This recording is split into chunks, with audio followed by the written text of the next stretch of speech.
Good afternoon, everyone. Let us start.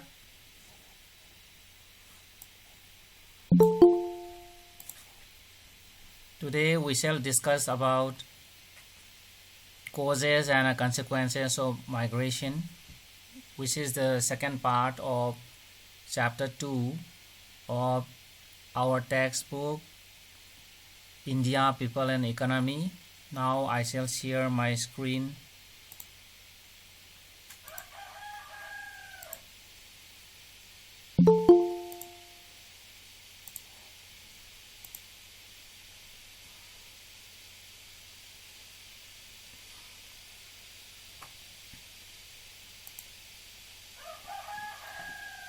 Yesterday we have talked about a meaning of migration, about Indian diaspora, then how migration is enumerated in the census of India, then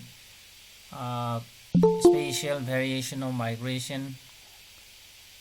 All these we have learned yesterday, and now we shall start with a discussion on causes of migration.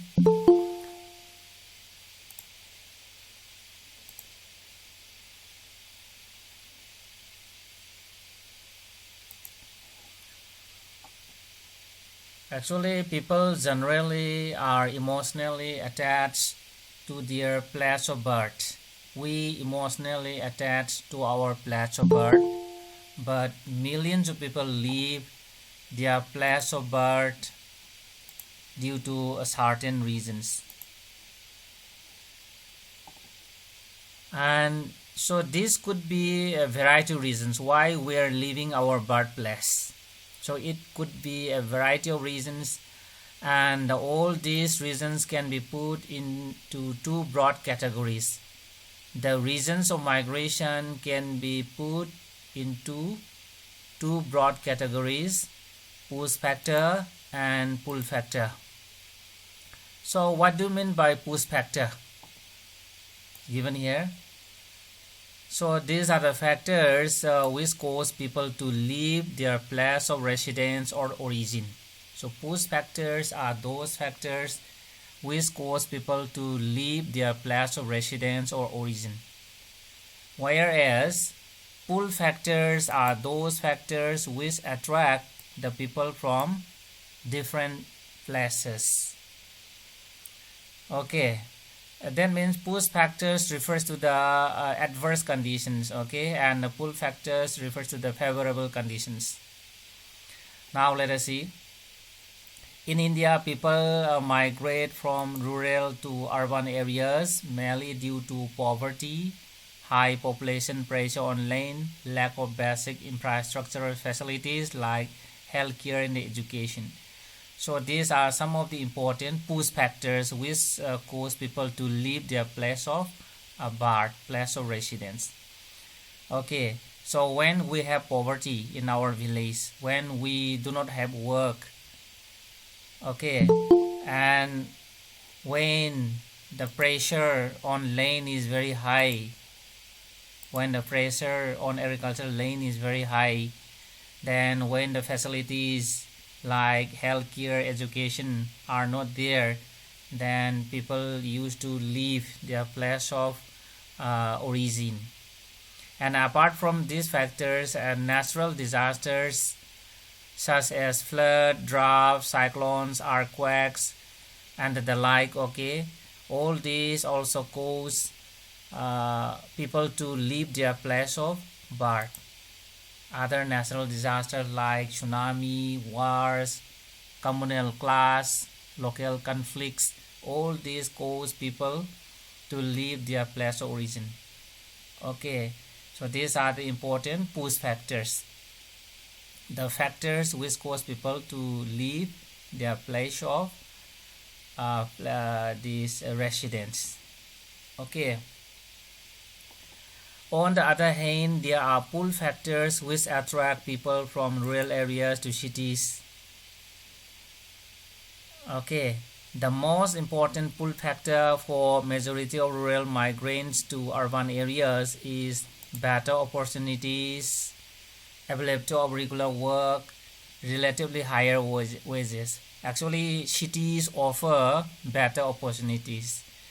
Then there is regular work.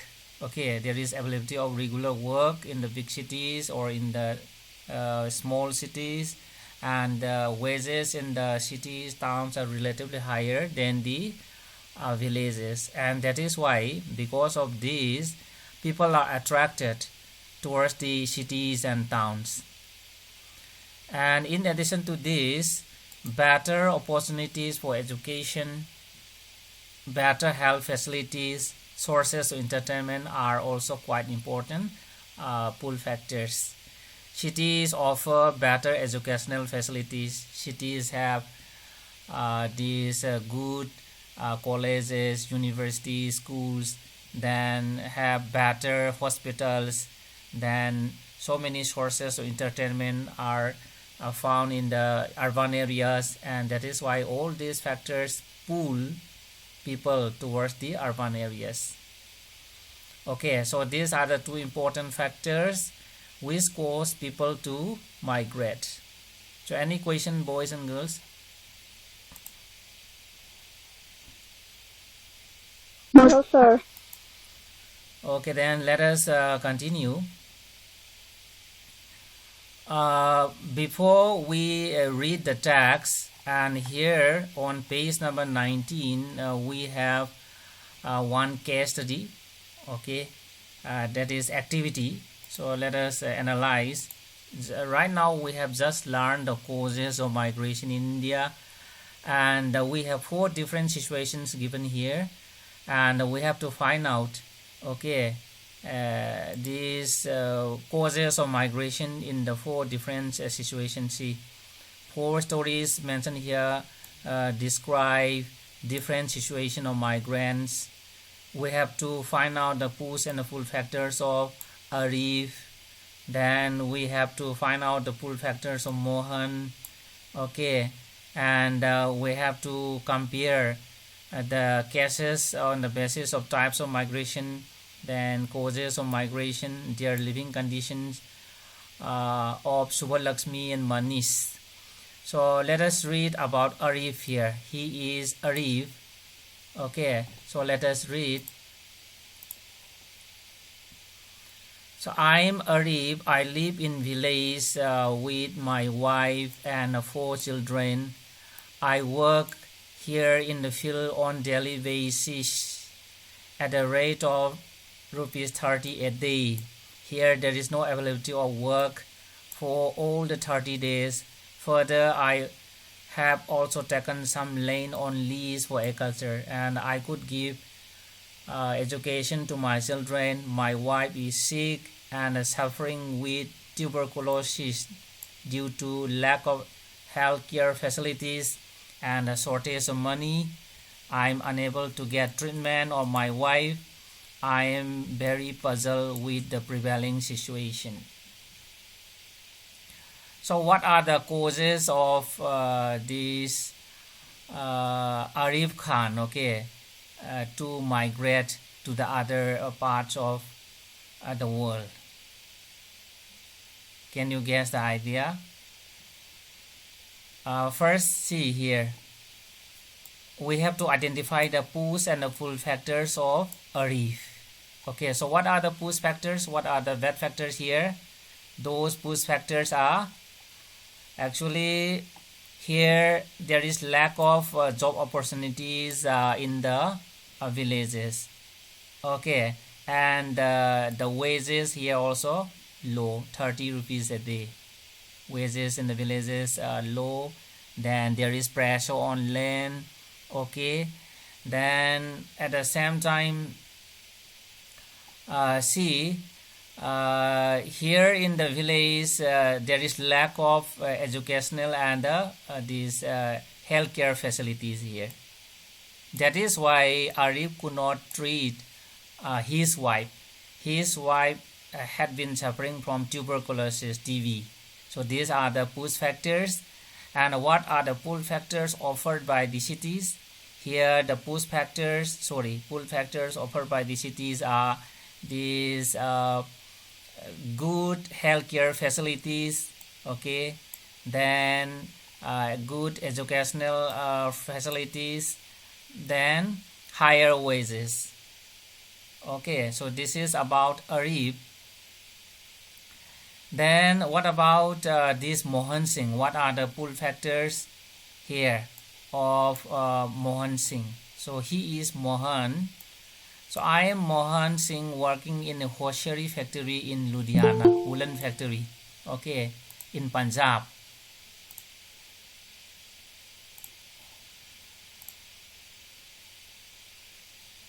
And there I get rupees 2000 a month after working 8 hours a day, and I have an opportunity to earn extra overtime. Medical, educational, recreational facilities are also available here. However, absence of family members and the children causes anxiety, and job opportunities are many. So can you identify what are the pull factors of Mohan Singh? Yes, anybody?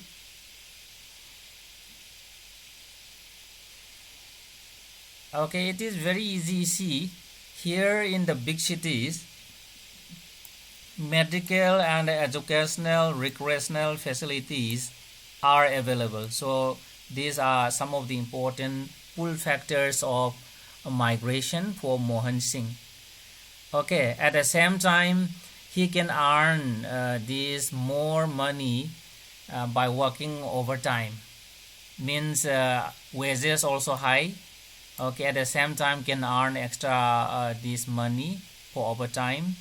However, actually he has also another these consequences of migration, which we're going to learn about it, about the consequences, about the ill effects of migration. One of his consequences of migration is this absence of family members and children causes anxiety. This is a problem, okay, because he has to leave his wife and children in his village, and that is why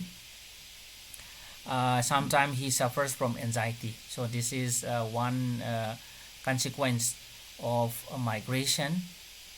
And next we have this we have to read the story of Shubha Lakshmi and Manish Garwar, and we have to compare, okay, the causes of migration, then types of migration and living condition.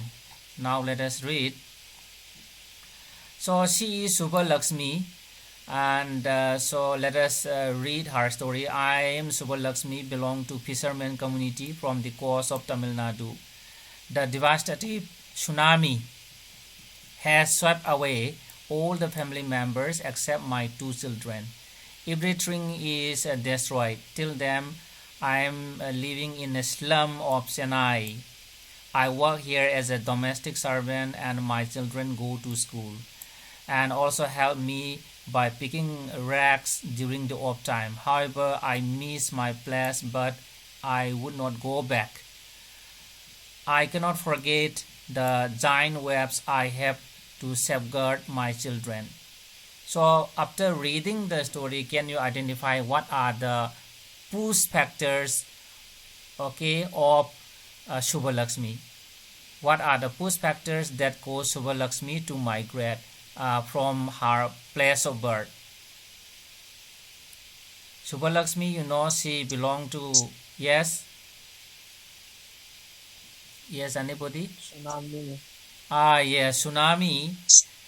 Yes, tsunami, this is, it comes under natural disaster. So, because of tsunami, all our houses, then others destroyed, and because of this natural calamity, Shubha Lakshmi has to move to the big cities. Okay, very good. Then, see here again, you may find another consequence of migration in the big cities. What is that? The ill effects of migration. Okay, so let me tell you, say slum.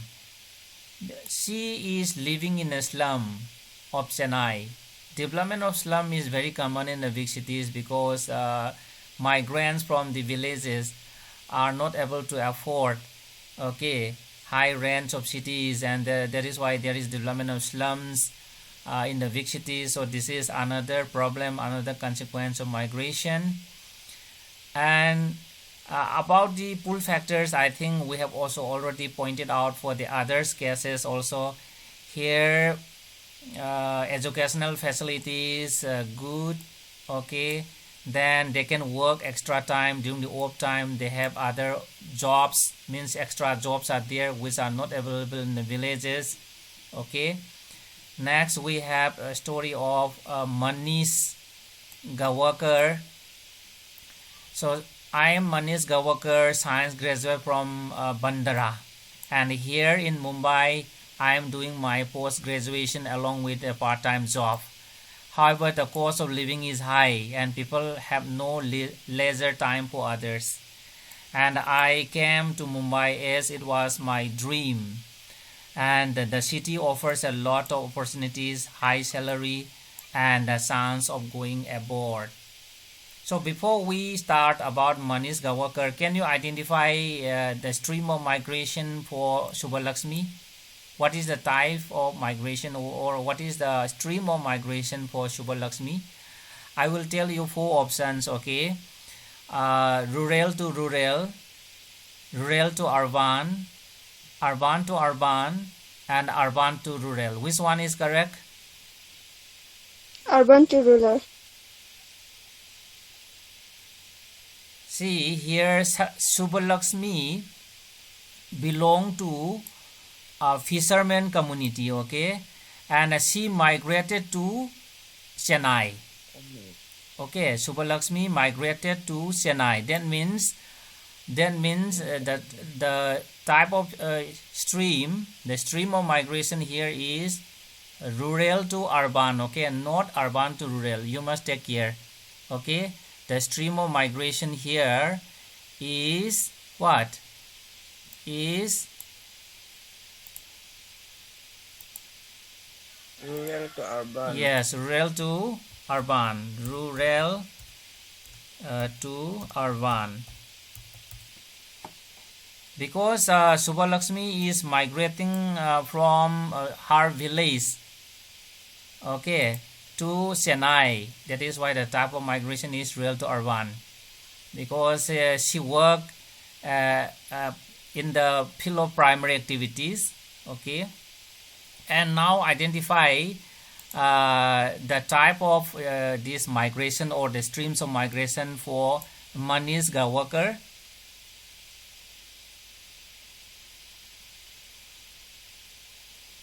See here, Bandara, this is a town in Maharashtra, okay, and Mumbai is a big city in Maharashtra, not only in Maharashtra but in India. And so the stream of migration here in case of Manish Gawakar is urban to urban, right? U to U. This is urban to urban for Manish Gawakar. And why Manish Gawakar is migrating? Because it is his dream. At the same time, bigger cities offer more opportunities, okay, and these higher wages than the towns. But one problem is that the cost of living of the big cities are very high, and social relationship is very poor in case of big cities. But about the pull factors, cities offer a lot of opportunities, high salary, and chances of going abroad also there. And here I want to ask a question. When Manish Gawakar is migrated to other countries of the world, what is the type of migration here? If Manish Gawakar, okay, has migrated to other countries of the world, what is the type of migration here? We have 2 types of migration, internal migration and international migration. So which one is the correct answer? International. Yes, international migration. Very good. After that, here again, let us continue. Examine the reasons of migration for males and females separately in figure number 2.2. And here we have figure number 2.2. And so here 2.2a tells the reason for male migration, and 2.2b tells the reason for female migration. And here when we look at this pie diagram, we find that for the males, okay, here for the males here, work and employment here, work and employment contribute 38%. Okay, work and employment contributes 38% for migrating males in India. And likewise, this business, okay, business and these other activities, we have 3%, then education 6%, okay, marriage 2%, then move after birth 10%, and move with the household 20%. So from this we know that the main reason for migrating males, okay, is work and employment. It contributes 38%. So this is for the males, and whereas for the females, okay, for the females, see here, marriage, okay, marriage, see here, 65%. 65%. The main reason for migrating females, okay, in India is because of marriage, 65%. And work and employment is very low. Here only 3%, okay, for the females. Work and employment is only 3%. So in this way, the reasons for migrating males and females are different in India. And again, let us go to the text. On the basis of these figures, it can be seen that the reason for migration of males and females are different. For example, work and employment have remained the main cause of male migration, that is 38%, while it is only 3% for females. Contrary to this, about 65% of females move out from their parental house following their marriage. So the main reason for migrating females is their marriage, and this is the most important cause in rural India, except Meghalaya, where reverse is the case. As you know, in Meghalaya, boys are going to girls' houses, okay, at the time of marriage, as you know. However, this migration of males due to marriage contributes only 2% in India. Okay. Up to here, any questions, boys and girls? No. Okay, then next we have consequences of migration. Okay, consequence, you know, the effects. So when people move to the big cities, then there may be some problems in the big cities.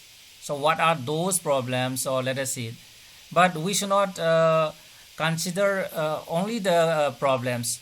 Some benefits are also there. Because of migration, we are benefiting. So what are those benefits also comes under the consequences. Okay. And we know that migration is a response to the uneven distribution of opportunities over space. When there is uneven distribution of opportunities, then migration takes place. Then people tend to move from place of low opportunity and low safety to the place of higher opportunity and a better safety. This in turn creates both benefits and a problem for the areas. Okay, the people migrate from and migrate to. Okay, then what are the consequences? So these consequences can be observed in economic, social, cultural, political, and demographic terms. So let us read in detail. Economic consequences. So every consequence has a good and a bad one. So what are the good ones and what are the bad ones? Let us see. The first one is given here. So a major benefit, the good one, okay? Positive, we can say positive consequence. A major benefit for the source region is the remittance sent by the migrants. So when we move to USA, then after working there, we will get our salary. And this salary we can send to our family, and accordingly we will be sustained. Okay, so a major benefit for the source region is the remittance sent by the migrant. So this is a positive consequence. And remittances from the international migrants are one of the major source of foreign exchange in India. Okay, foreign exchange. For example, in 2002, India received 11 billion US dollar as remittances from the international migrants. So in this way, India is benefiting because of international migration. And not only international migration, we have this internal migration also. Here in the internal migration also we have a positive economic consequence. Okay, but for the international migration, about the remittances sent by the international migrants, Punjab, Kerala and Tamil Nadu receive very significant amount from their international migrants. So these are the three states, okay, receiving maximum amount of remittances. And the amount of remittances sent by the internal migrants is very meager as compared to international migrant, but it plays an important role in the growth of economy of the source area. Amount of remittances sent by the internal migrants, very small, but plays a very important role in the growth of economy of the source area. Okay, means the birthplace. So remittances from the internal migrants are mainly used for food, repayment of debts, treatment, marriages, children's education, agricultural input, construction of houses, etc., etc. So in this way, thousands of poor villages of Bihar, Uttar Pradesh, Orissa, Andhra Pradesh, Himachal Pradesh, okay, remittance works as lifeblood for their economy.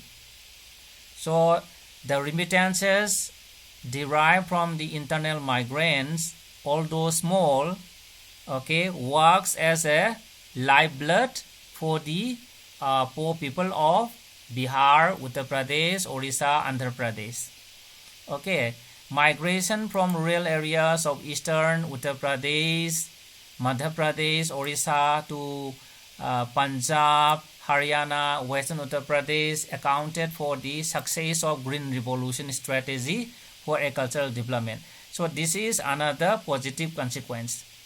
Because of migration from the Eastern Uttar Pradesh, from Bihar, from Madhya Pradesh, from Orissa to the rural areas of Punjab, Haryana, Western UP, okay, the Green Revolution has been a successful one. So this is another important benefit derived from internal migration.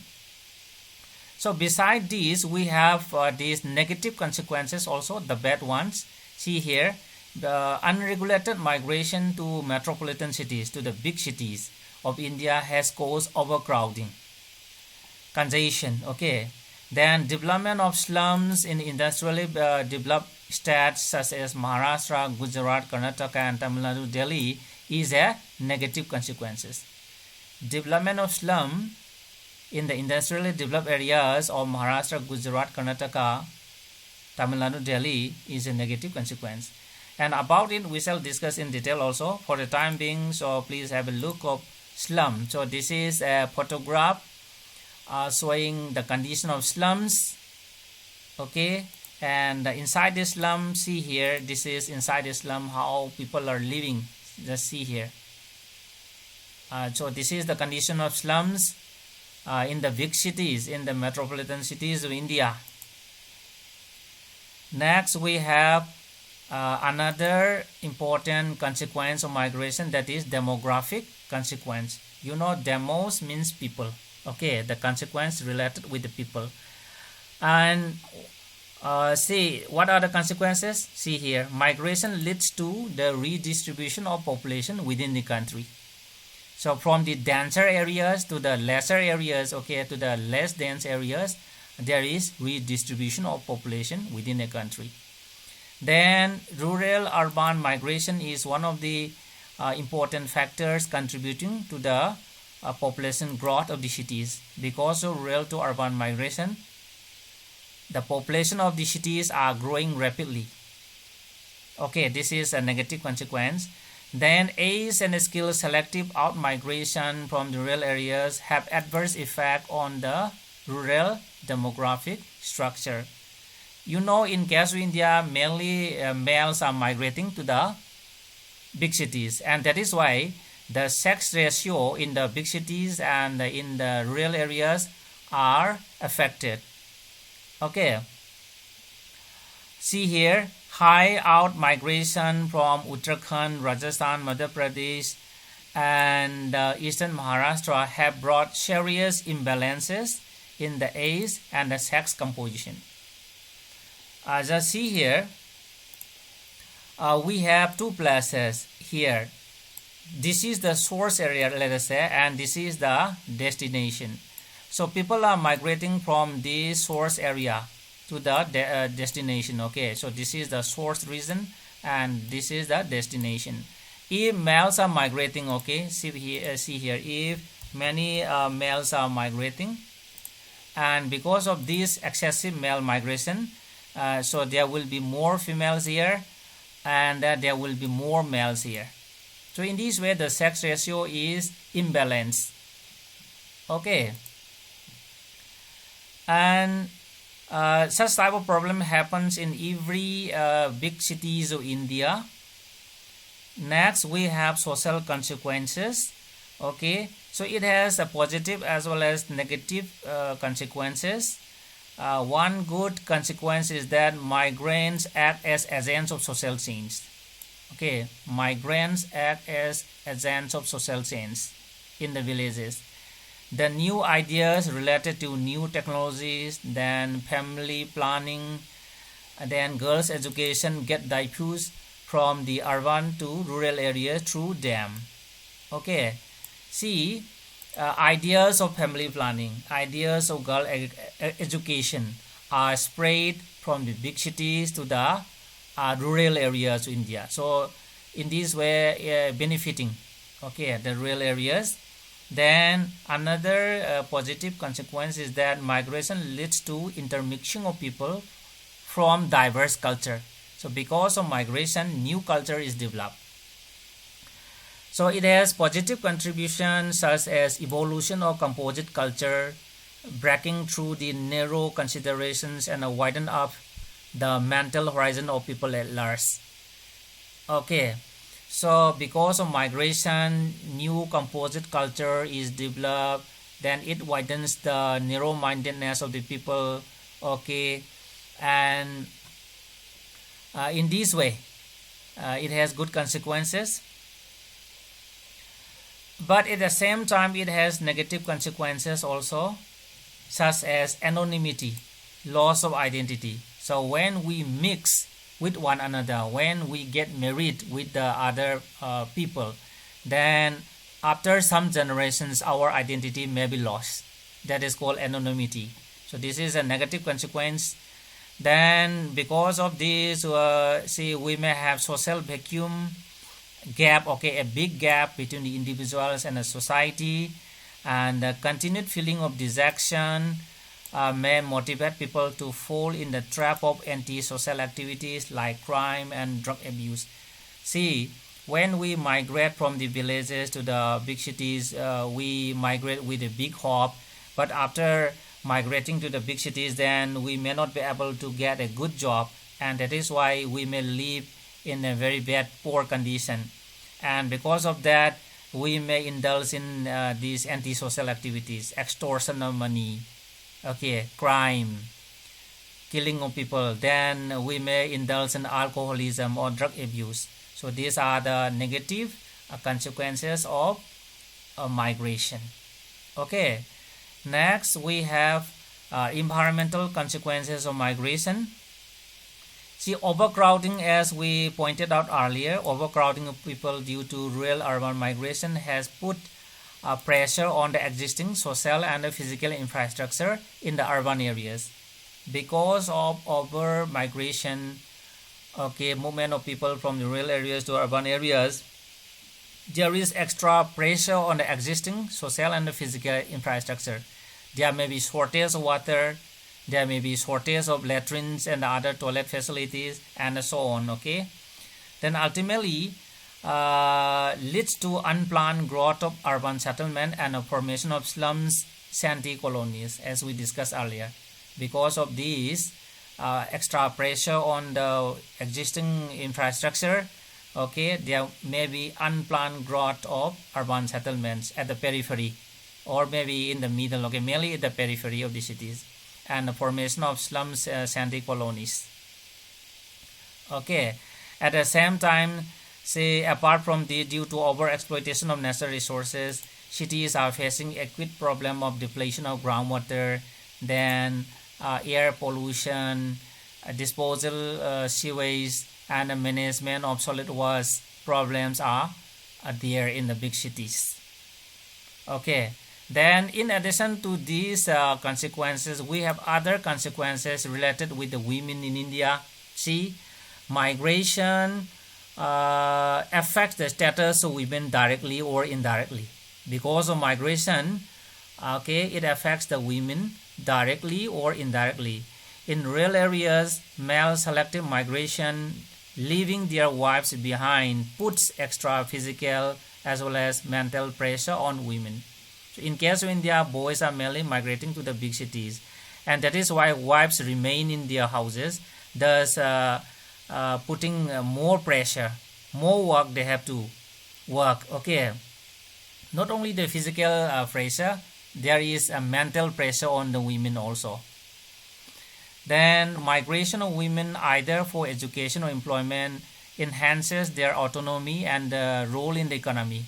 But when women are migrating to the big cities, then it will enhance the autonomy of the women. Then the role of women in the development economy will be high. But another negative one is that when females are migrating to the big cities, it increases their vulnerability. In case of India, vulnerability means they are at risk.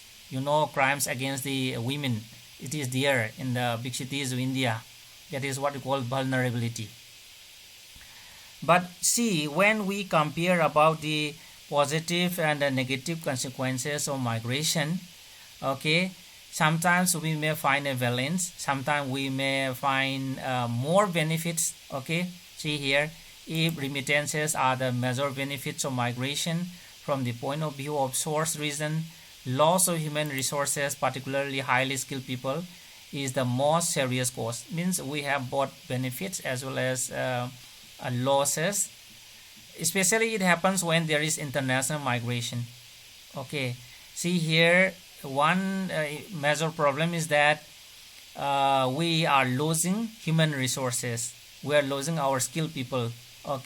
See, actually see the market for the advanced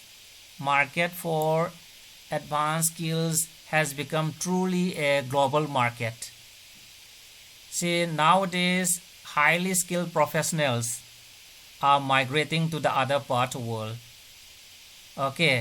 And thus leaving these unskilled professionals here in our country. So this is a problem.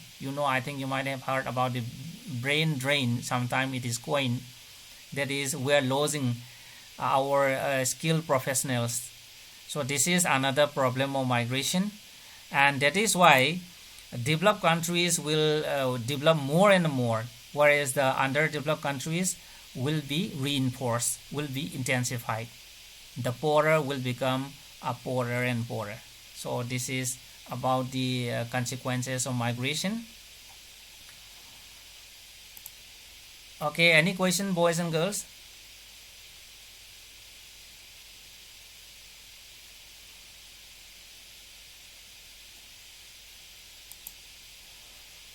No, sir. Okay, then for today, let us stop here. Thank you very much for joining my class. Don't forget to send your names in WhatsApp group for attendance.